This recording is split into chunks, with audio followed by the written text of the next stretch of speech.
Astaghfirullahaladzim.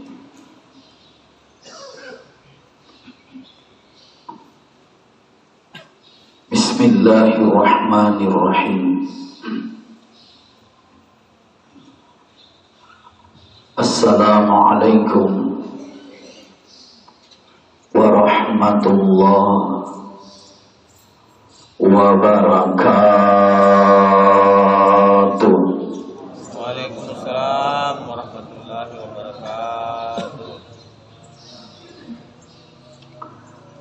Subhanallahi wa bihamdihi adada khalqihi wa ridha nafsihi wa zinati arsyihi wa midada kalimati.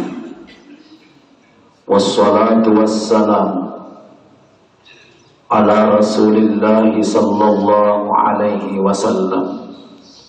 Assalamu alayka ya Rasulullah wa ala alihi wa ashabihi wa man wala, amma ba'd. Bapak Ibu hadirin hadirat jamaah salat subuh yang insyaallah dirahmati dan dimuliakan Allah Subhanahu wa ta'ala. Alhamdulillah, karena izinnya Allah Subhanahu wa ta'ala, kembali pada subuh hari ini kita hadir dan berkumpul di rumah Allah Subhanahu wa ta'ala ini untuk melaksanakan salah satu kewajiban kita, yakni salat subuh secara berjamaah. Mudah-mudahan Allah Subhanahu wa ta'ala selalu mengistiqomahkan kita, khususnya dalam salat berjamaah sampai akhir hayat kita dalam kehidupan ini. Bapak Ibu hadirin hadirat yang dimuliakan Allah Subhanahu wa ta'ala, insyaallah pada subuh ini kita akan lanjutkan pembahasan kita tentang zikir kepada Allah Subhanahu wa ta'ala. Rasulullah sallallahu alaihi wasallam bersabda, "Ala inna fil jasadi mudghah." Ketahuilah, kata Nabi, di dalam diri manusia ada segumpal daging. Idza saluhat, ketika daging ini bagus, saluhal jasadu kullu, maka baguslah seluruh tubuh. Wa idza fasada, ketika daging ini rusak, fasadal jasadu kullu, maka rusaklah seluruh tubuh. Ala, kata Nabi, ketahuilah, pahamilah, segumpal daging itu wahyal qalbu, adalah hati. Jadi hati merupakan sentral dalam diri manusia. Ketika hati seseorang baik, maka penglihatan, pendengaran, pikiran, perbuatan semua akan baik.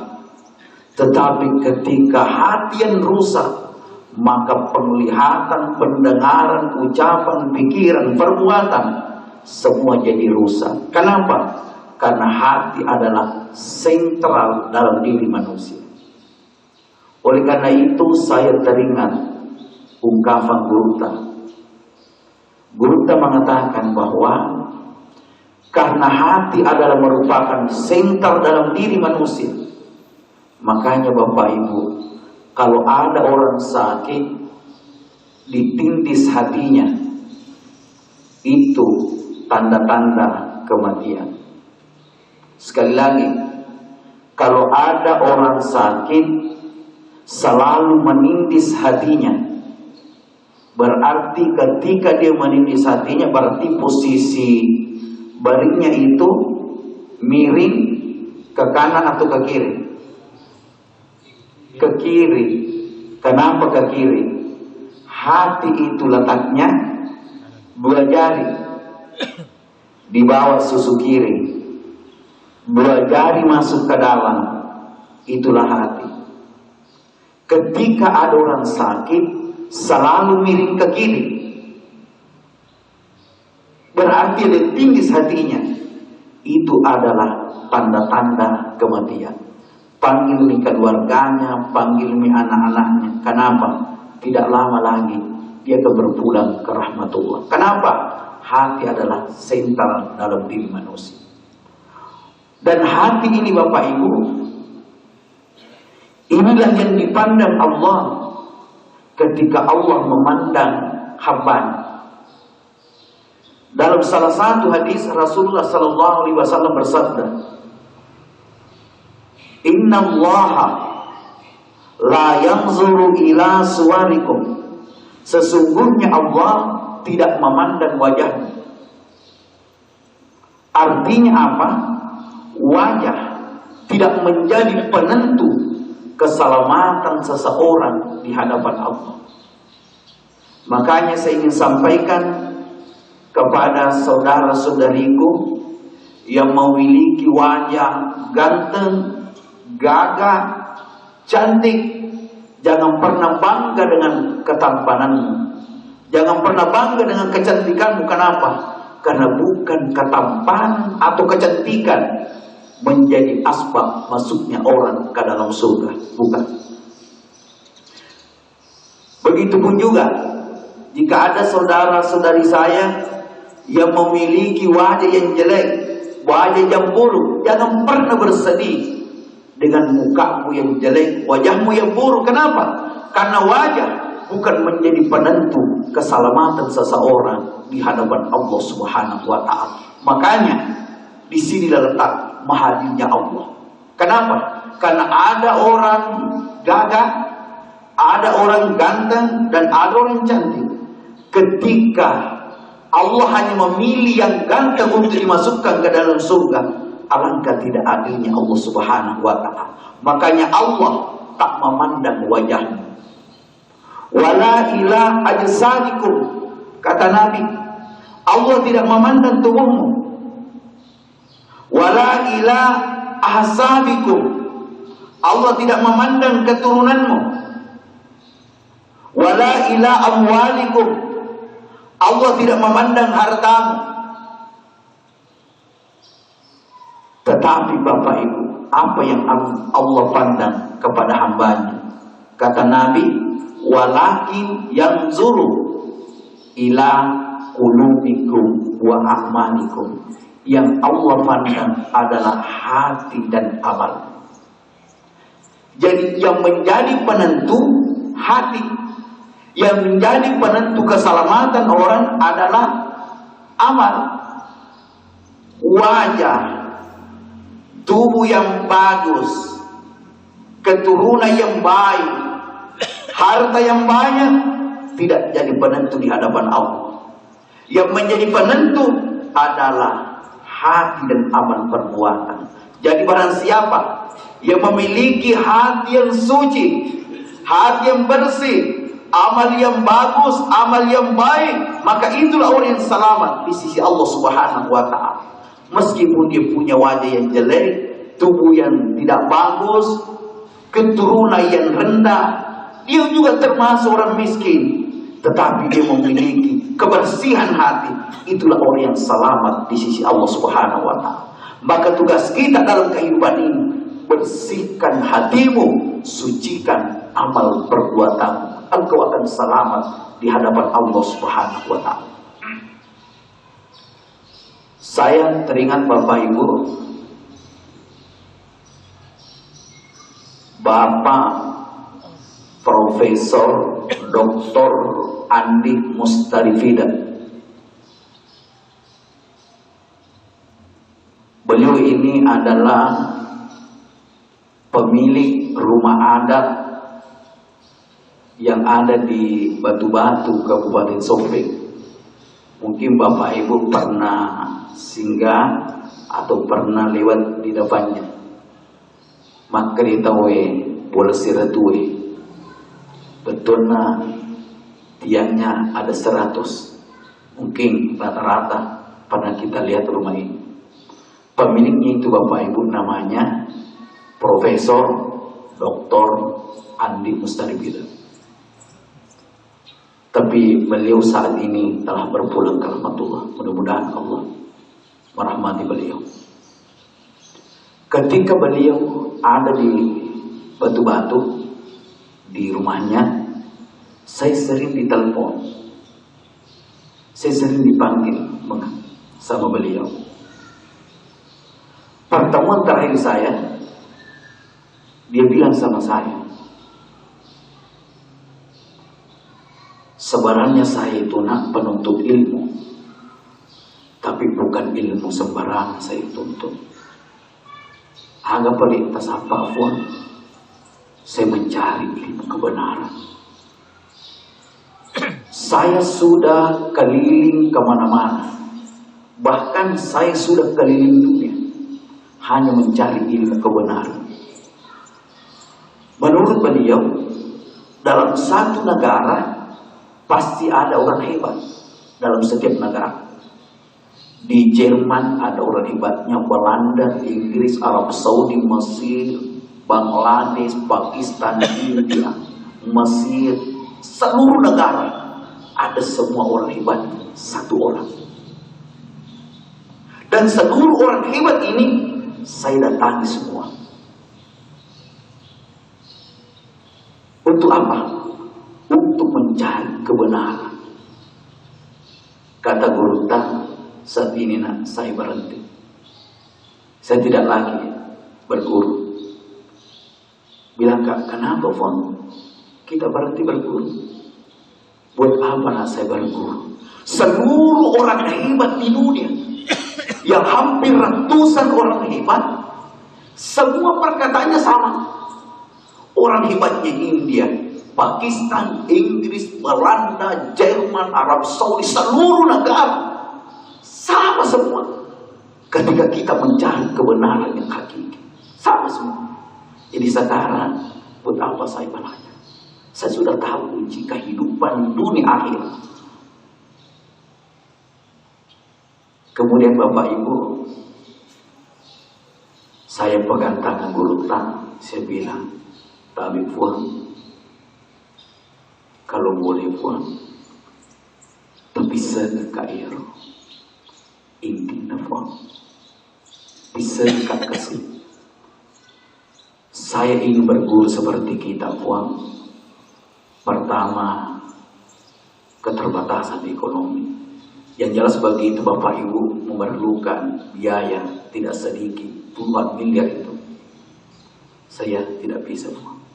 Jadi kalau boleh Fuan, tolong ajarkan itu Fuan. Yang kita simpulkan dari seluruh guru-guru yang ada dalam dunia ini. Guru tidak jawab pertanyaan saya. Dia hanya diam. Beberapa jam dia tidak ngomong. Dia hanya diam. Dalam hati kecil saya mengatakan, mungkin guru tak ini berat mengatakan. Kenapa? Karena berguru seperti itu Bapak Ibu tidak mudah. Perlu biaya, pengorbanan waktu, tenaga, selama puluhan tahun. Selama puluhan, kita hanya beberapa jam saja, bahkan tidak sampai 1 jam. Kalau guru tak ingin sampaikan itu ilmu, kita sudah tahu. Sedangkan guru tadi puluhan tahun habis tenaga, habis biaya, kesana kesini cari kebenaran. Dalam hati kejar, mungkin guru tak barang. Tidak lama kemudian, mungkin jam-jam 12 malam, guru tak berbicara sama saya. Dia buka mulut. Oh, itu yang kita tanyakan. Woi kasih Fuan. Ya aku apa itu. Saya berterima kasih sekali sama kita Fuan. Ya kumiluki pulang kasih. Nah sebab ini tua agak bosan. Guru tak mengatakan bahwa seluruh orang hebat, orang pintar di dunia, cuma satu perkataan mereka. Inilah kebenaran yang hakiki. Semua orang hebat. Akhir jamaah dimuliakan Allah, intinya satu di sini. Apa itu? Kebersihan hati. Itu intinya. Keselamatan, kesuksesan dunia akhirat, intinya kebersihan hati. Guru tanya saya, tolong jauh dengan jujur, bagaimana kondisi hatimu sekarang? Semenangis Bapak Ibu, tapi majalah kasih hatiku.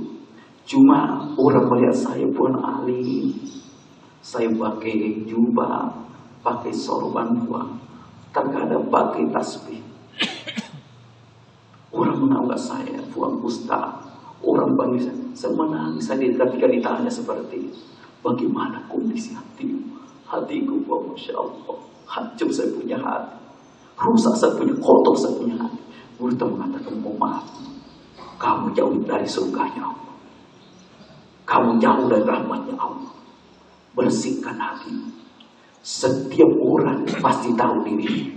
Bapak Ibu yang hadir pada kesempatan ini, pasti Bapak Ibu tahu kondisi hati Bapak Ibu, bahwa saya ini masih punya iri hati, rasa dendam dalam hati. Pasti Bapak Ibu tahu semua.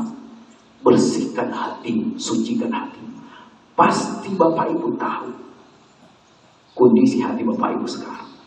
Bersihkan hati, sucikan hati, jamaah dimuliakan. Oleh karena itu Bapak Ibu, Allah katakan dalam Al-Quran surah Asy-Syams ayat 9 dan 10, qad aflaha man zakkaha wa qad khaba man dassaha. Beruntunglah orang-orang yang mensucikan jiwanya, hatinya, dan rugilah orang-orang yang memotori hatinya. Maka seluruh ibadah Bapak Ibu, apa intinya? Apa tujuan ibadah sebenarnya? Tujuan Bapak Ibu ibadah untuk membersihkan ini. Kau sholat untuk apa? Kau puasa untuk apa? Baca Quran, berzikir, mengeluarkan zakat, untuk apa semua ini? Untuk kebersihan hatimu. Yang menjadi masalah adalah rajin sholat, rajin puasa, rajin menyumbang, tapi hatinya masih kotor. Apa buktinya? Mega mufatau ni wasi salah. Itu salah satu kekotoran hatimu. Mega mufatau ni wasi salah. Si salah kalena, si salah adina, si salah beli bola. Na'udzubillah summa na'udzubillah. Waktu Nabi naik mimbar, malaikat Jibril datang kepada Nabi. Malaikat Jibril mengatakan, "Ba'udah, celakalah man adraka Ramadan yufar lahu." Celakalah orang yang mendapatkan bulan suci Ramadan, doanya, dosa-dosanya tidak diampuni Allah. Itu orang yang celaka. Dia dapatkan bulan suci Ramadan, tapi dosanya tidak diampuni Allah Subhanahu wa ta'ala. Ingat Bapak Ibu, dosa yang diampuni Allah, dosa yang ada hubungannya dengan Allah, ingin diampuni Allah, tapi dosa sesama manusia tidak akan pernah diampuni Allah selama kamu tidak saling memaafkan, jamaah dimuliakan Allah. Menjelang hari raya Idul Fitri, hari kemenangan, maka Bapak Ibu, lunakkan hatimu, bersihkan hatimu dari seluruh kekotoran hatimu, jiwamu. Bersihkan hatimu sekali. Ayo kita kembali kepada Allah, saling meminta maaf, jamaah dimuliakan Allah. Tentu kita bertanya sekarang, zikir apa yang bisa membersihkan hati? Apakah zikir mampu bersihkan hati? Kalau zikir mampu bersihkan hati, zikir apa yang paling bagus? Saya teringat hadisnya Nabi. Inna likulli syai'in saqalah wa saqalatul qalbi dzikrullah. Setiap sesuatu ada pencucinya. Pencucinya hati adalah zikrullah, zikir kepada Allah Subhanahu wa ta'ala. Inilah yang bisa membersihkan hati. Makanya Bapak Ibu, ceramah kami setiap subuh intinya adalah zikir. Bersihkan hatimu dengan banyak berzikir kepada Allah. Ketika lidahmu, hatimu sering berzikir kepada Allah, ini bisa membersihkan, menjernihkan, bahkan mensucikan hati jamaah dimuliakan Allah Subhanahu wa ta'ala. Maka perbanyaklah berzikir kepada Allah Subhanahu wa ta'ala. Batu yang besar, kalau ada batu sebesar kerbau atau sebesar sapi, kita ambil padu-padu, kemudian kita pukul, hadirin sekali, batu ini nantinya akan hancur.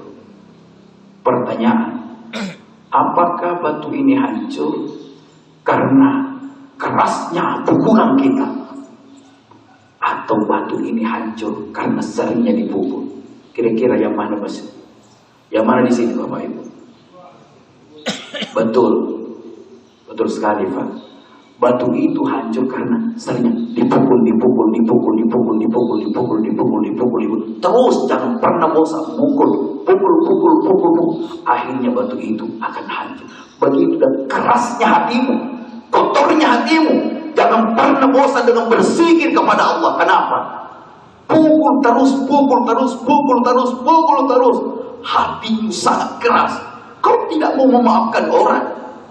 Kau malu meminta maaf. Itu karena kekotoran hatimu.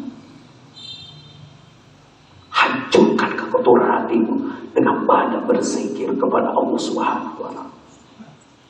Bapak Ibu hadirin hadirat yang dimuliakan Allah, zikir apa yang paling bagus? Zikir yang paling bagus kata Nabi, afdalul dzikri fa'lam annahu la ilaha illallah. Inilah zikir yang paling bagus. Kenapa zikir ini yang paling bagus? Satu, zikir ini hurufnya ada berapa? Ada berapa hurufnya la ilaha illallah? Ada 12. Jadi hurufnya la ilaha illallah sama dengan jumlah bulan 12. Yang hebatnya lagi, inti daripada keislaman kita ada 3 pokok dalam Islam. Ada 3. Pertama, Islam. Yang kedua, iman. Yang ketiga, ihsan. Rukun Islam ada berapa? Tolong dijawab, rukun Islam ada berapa? Ada 5. Bahaya nih kalau orang Islam tidak tahu rukun Islam. Kan ada yang tidak tahu itu. Rukun Islam ada 5. Rukun iman ada berapa? Ada 6. 5 tambah 6 11. Ditambah 1. Apa itu 1? Ihsan. Apa itu ihsan? Disinilah tasawuf, di sini masuk semua minta tasawuf di sini. Ihsan itu antakbudallah ka'annaka tarahu. Sembahlah Allah seakan-akan engkau melihat Allah. Fa illam takun tarahu fa innahu yaraka. Kalau kamu tidak bisa melihat Allah, maka yakin Allah melihatmu. Ini adalah ihsan. Rukun Islam ada 5, ditambah rukun iman ada 6, jumlahnya adalah 11. Ditambah ihsan 1, berarti 11 tambah 1 berapa? 12. Luar biasa kalimat tauhid la ilaha illallah. Makanya kalimat ini sangat luar biasa dalam kehidupan ini. Seluruh amal perbuatan diangkat oleh malaikat. Malaikat yang mengangkat kepada Allah Subhanahu wa ta'ala. Tapi satu amal kebaikan tidak bisa diangkat oleh malaikat. Dia terangkat sendiri. Apa itu Bapak Ibu? La ilaha illallah. Mana dasarnya? Di dalam Al-Quran surah Fatir ayat 10. Ilaihi yas'alul kalimut thayyib wal amalus shalih yarfa'u. Itu ayatnya. Kalimat mulia la ilaha illallah terangkat sendiri kata Allah. Sedangkan seluruh amal-amal yang lain itu dibawa, diangkat oleh malaikat. Saking luar biasanya la ilaha illallah. Makanya Bapak Ibu, zikir ini harus menyatu dalam diri. La ilaha illallah. Kemudian yang harus kita tahu sekarang, bagaimana zikir ini bisa menyatu dalam diri. Bagaimana zikir ini bisa masuk ke dalam hati, bahkan zikir ini bisa menggetarkan hati. Karena selama ini Bapak Ibu, mohon maaf, terkadang kita berzikir tapi seakan-akan tidak ada pengaruhnya. Tidak ada getaran yang kita rasakan. Padahal Allah katakan dalam Al-Quran, surah Al-Anfal ayat 2. Innamal mu'minuna alladzina idza dzukirallah. Orang beriman ketika mendengarkan kalimat Allah, wajilat qulubuhum, hati mereka bergetar. Pertanyaan saya, apakah hati Bapak Ibu bergetar ketika mendengarkan kalimat Allah? Mungkin ada di antara kita yang tidak bergetar hati. Jangan samakan kalimat ini dengan kalimat ciptaan. Contoh, rumah, mobil, sawah, pasar, toko, Allah. Kalau perasaan kita sama ketika menyebutkan rumah, mobil, motor, sawah, Allah, itu sama jemaah dimuliakan Allah, tidak ada getar, maka Bapak Ibu harus memperbaiki teknik berzikir kepada Allah.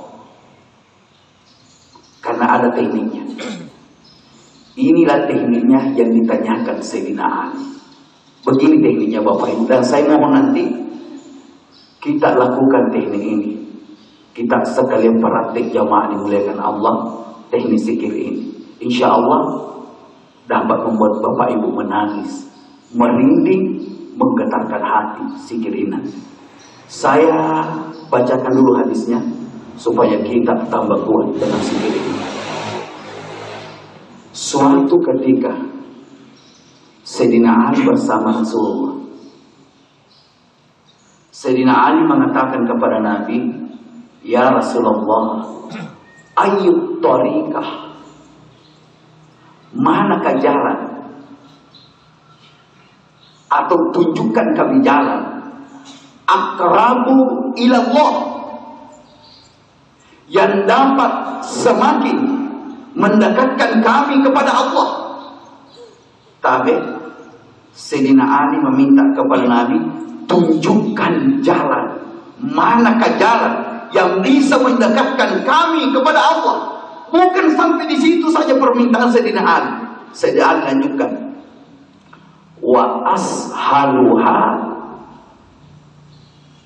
ala ibadillah, dan jalan itu sangat-sangat mudah yang dilakukan oleh para hamba.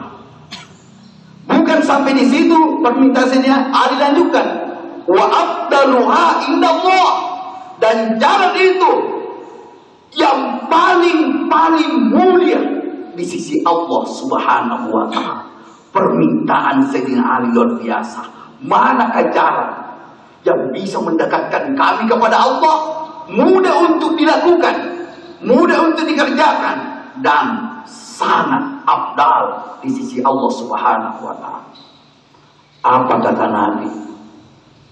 Ya Ali, alaika bidawami zikrillah.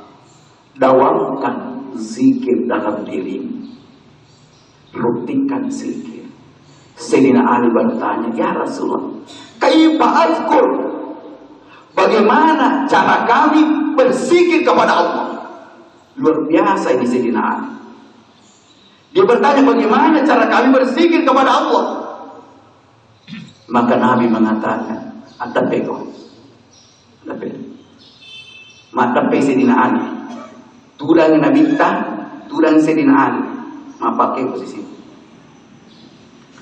Mapatuputui. Makai melute si tarima. Jadi mapatuputui jamaah dimuliakan Allah. Kemudian Nabi mengatakan, "Ghammi ainai." Pejamkan kedua mata. Jadi Bapak Ibu, kalau mungkin berzikir dengan teknik ini, pejamkan mata. Sangat luar biasa sekali. Pejamkan mata. Kemudian Nabi mengatakan, "Asma minni salam samarra. Summa qul anta salam samarra wa ana asma." Ali, pejamkan matamu, dengarkan dari saya. Saya baca 3 kali, kamu ulang 3 kali. Olehnya itu Bapak Ibu, saya mau Bapak Ibu saat ini pasang telinga, dengarkan teknik bacaannya. Dan saya mau Bapak Ibu, saya baca 3 kali dengan teknik bacaannya yang bisa menggetarkan hati Bapak Ibu. Tolong Bapak Ibu tundukkan kepala, dengarkan baik-baik, pejamkan mata. Sekarang jangan ada melihat saya, tundukkan kepala, dengarkan baik-baik, pejamkan mata. Saya baca sampai 3 kali. Saya ulangi, saya baca sampai 3 kali. Saya mohon kepada Bapak Ibu, ulangi sampai 3 kali juga.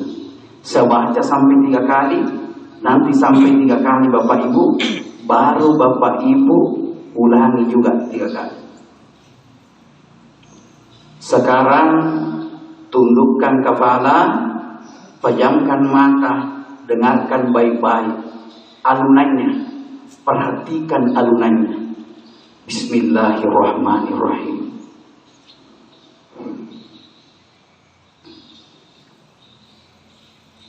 La ilaha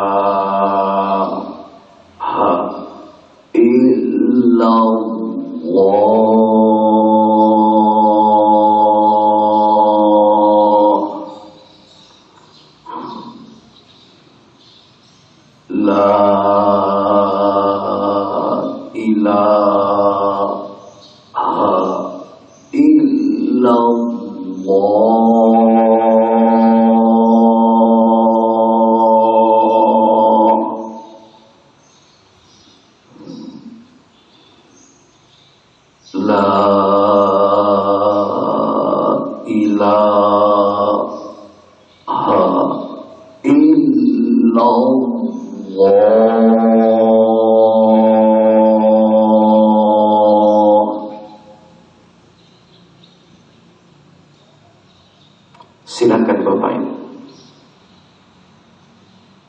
ulangi apa yang saya katakan sekarang. Keluarkan suara atau Bapak Ibu.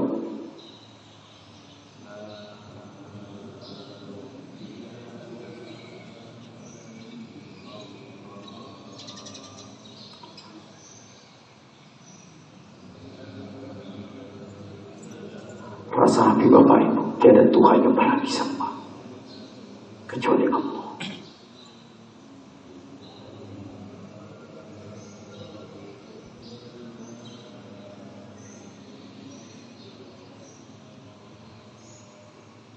Ingat Bapak Ibu, tekniknya panjang sehingga sebentar, baru baru lanjutkan. Panjang sehingga sebentar, baru ha, baru lanjutkan. Kita ulang lagi. La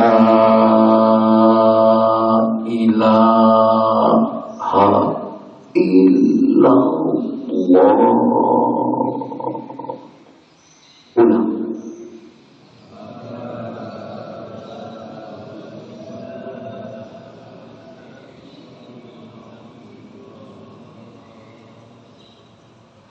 Terima kasih Bapak Ibu.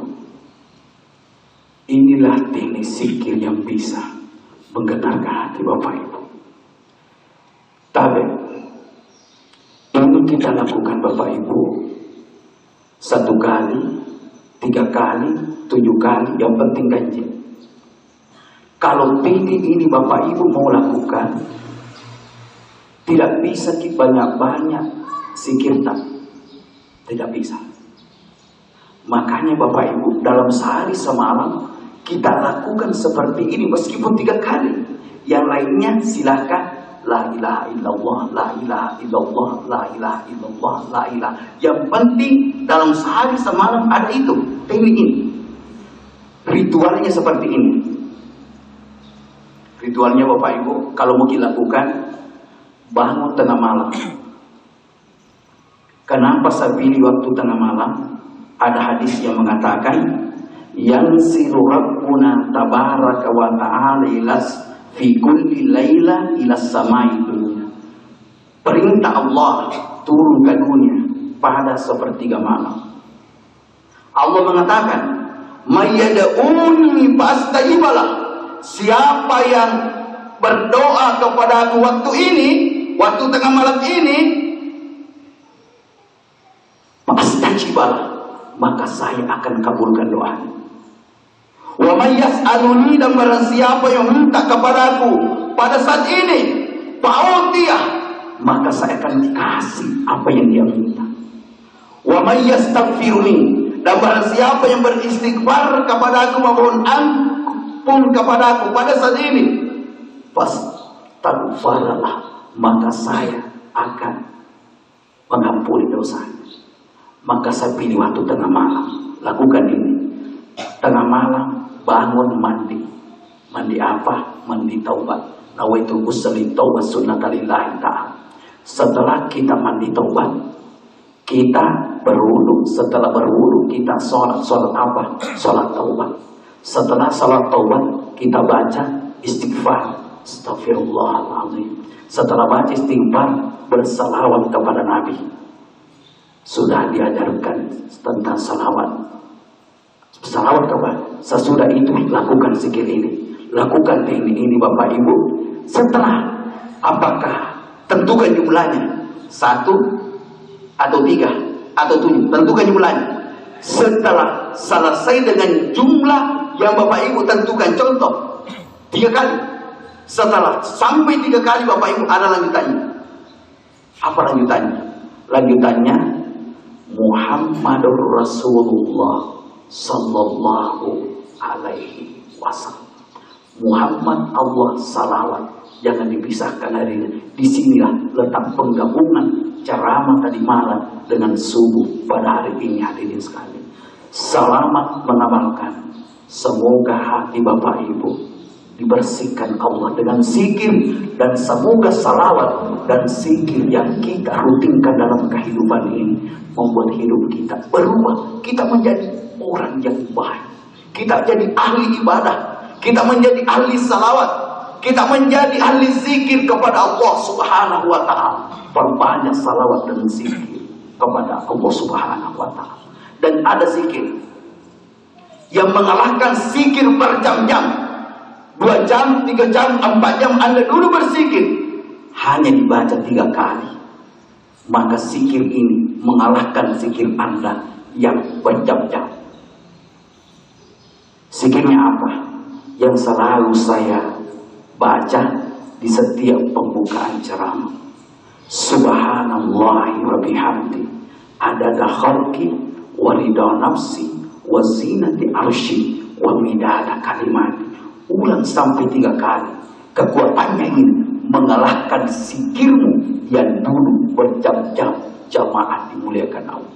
Sedangkan salawat Ada salawat Bapak Ibu yang mengalahkan 100.000 salawat, 200.000 salawat hanya satu kali baca. Satu kali baca salawat ini nilainya 300.000 Bapak Ibu. Sehingga pernah saya katakan, pernah saya berpikir lebih dari 1 juta. Jamaah mengatakan itu tidak masuk akal Ustaz. 1 juta sekitar. Waktu yang Allah ciptakan sehari semalam 24 jam dengan perhitungan 100.440 menit, 86.400 detik, tidak sampai 100.000, 86.400 detik sehari semalam. Sedangkan 1 detik 1 salawat. 1 salawat yang tercepat 1 detik. Berarti kalau 1 salawat 1 detik, salawatnya Ustaz hanya 86.400. Belum Ustaz pakai sholat, belum Ustaz pakai buang air, belum pakai makan, belum pakai istirahat. Jadi tidak masuk akal sekali. Lebih 1 juta. Saya bilang ada sikir nilainya 300.000. Ketika kamu ucapkan salawat ini, maka nilainya sama dengan 300.000. Jika saya ucapkan 5 kali setiap sholat saya baca, maka salawat saya 1,5 juta. Kalau saya kasih cukup 10, berarti 3 juta salawat saya. Insya Allah Bapak Ibu, mungkin tidak ada orang di Polmas ini yang sikirnya sampai lebih 1 jutaan, kecuali Bapak Ibu yang tahu dengan salawat ini. Salawat ini Bapak Ibu mudah untuk dihafal. Mudah untuk dihafal Bapak Ibu. Kenapa? Karena awalnya sama semua. Allahumma sholli wa sallim. Kan itu tekniknya. Allahumma sholli wa sallim ala Sayyidina Muhammadin wa ala ali Sayyidina Muhammad. Ini semua sama. Allahumma sholli wa sallim ala Sayyidina Muhammadin wa ala ali Sayyidina Muhammad. Biadadi. Sama semua ini. Tinggal sedikit saja ditambahkan. Jadi akhirnya sangat berbeda. Allahumma sholli wa sallim ala Sayyidina Muhammadin wa ala ali Sayyidina biadadi rahmatillah, biadadi fadlillah, biadadi khalqillah, biadadi ma fi ilmillah, biadadi kalimatillah, biadadi warakil asjar, biadadi qadaril amtar, biadadi rambil kifar, biadadi hububi wa thimar, biadadi ma aslama alaihi lail wa asyaraqa sampai akhir. Ini Bapak Ibu tidak sampai 5 menit. Bacanya tidak sampai 5 menit. Apakah Bapak Ibu saya mau tuliskan ini? Mau dituliskan? Sangat mudah Bapak Ibu. Kenapa? Karena salawat ini sudah ada sama saudara kita. Siapa namanya? Ustaz Mudassir. Luar biasa. Kiai. Ya, Kiai Mudassir. Ini luar biasa. Itu salawat 1 tahun yang lalu dikasih, tapi dia tidak pernah tahu. Salawat sudah banyak Ustaz katanya, dia tanya, tidak ada yang tahu. Tapi dia tanya saya, langsung jawab. Itu luar biasa itu. Jadi Bapak Ibu bisa fotokopi. Jadi suruh Pak Mudassir fotokopi. Mungkin 100 atau 200 dia fotokopi. Tapi Bapak Ibu bayar Pak Mudassir.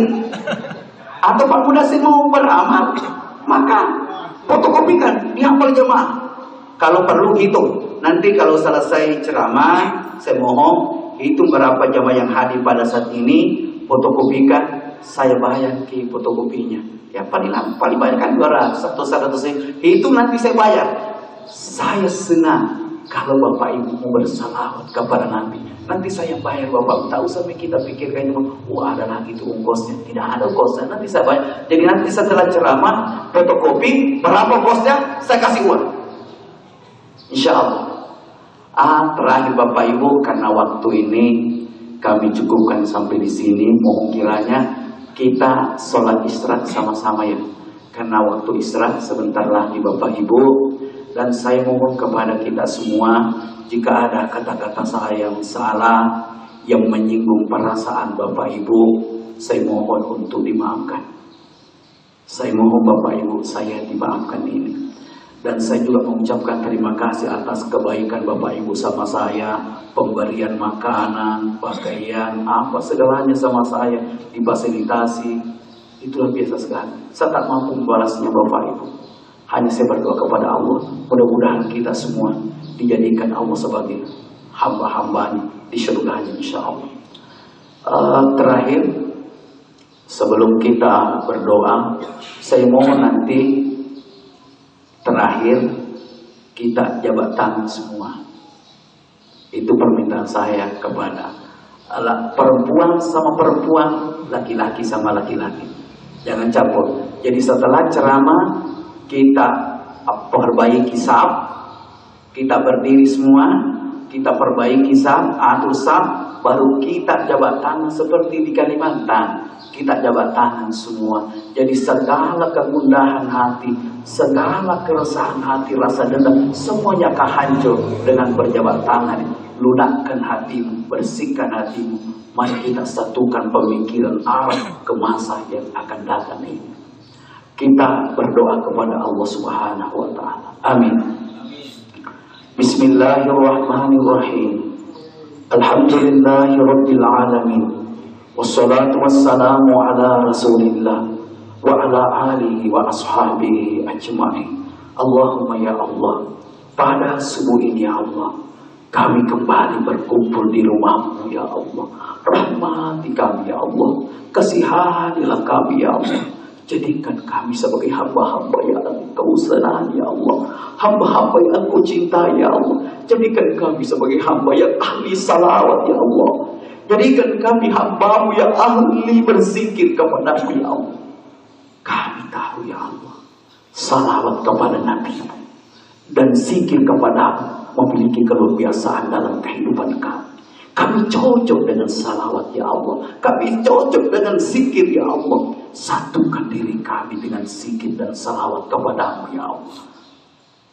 Allahumma ya Allah, ampuni seluruh dosa-dosa kami. Ampunilah seluruh kesalahan kami. Banyak dosa yang sering kami lakukan. Dosa mata, telinga, perbuatan kami, hati kami, ingatan kami, pendengaran kami, pikiran kami. Sering kami melakukan dosa ya Allah. Pada subuh terakhir di bulan suci Ramadan, kami memohon ampunan-Mu ya Allah. Karena kami tahu ampunan-Mu itu lebih besar daripada murka-Mu ya Allah. Terimalah dan perkenankan doa kami ya Rabb. Rabbana atina fid dunya hasanah wa fil akhirati hasanah wa qina adzabannar. Wa sallallahu alaihi walhamdulillahi alamin. Al-Fatihah.